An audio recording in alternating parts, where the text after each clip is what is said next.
What if believing in Christ meant certain death? Imagine a world where faith is not just a private comfort, but a public declaration, one that could cost you everything. In 19th century Korea, this was not a hypothetical question. For thousands of Korean Catholics, the choice to follow Christ was a bold defiance of the established order, a risk that came with the shadow of persecution, exile, and execution.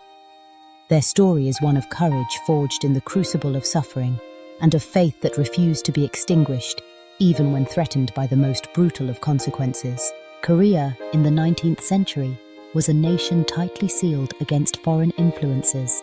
Its Confucian traditions shaped every aspect of society, and any deviation from these norms was met with suspicion and hostility.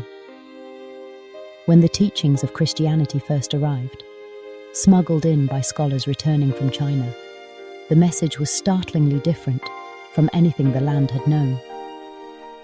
It spoke of the dignity of every person, of love for neighbor, and of allegiance to a God who transcends all earthly powers.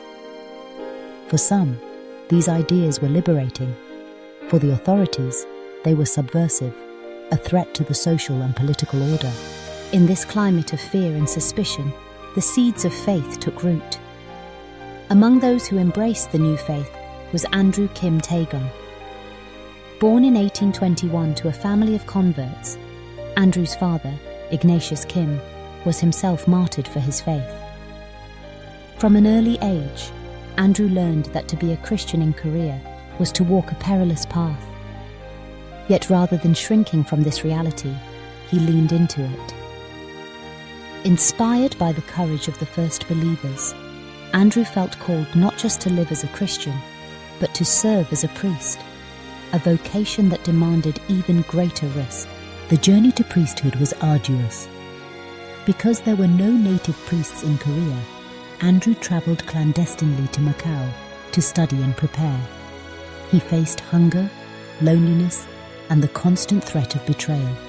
Yet through every trial, his faith grew stronger. He knew that the church in Korea needed shepherds who were willing to lay down their lives for the flock, and he was determined to answer that call. Returning to Korea under cover of darkness, Andrew began his ministry in secret. He celebrated the sacraments in hidden chapels and encouraged the faithful to persevere in hope. The authorities, meanwhile, intensified their efforts to stamp out the Christian movement.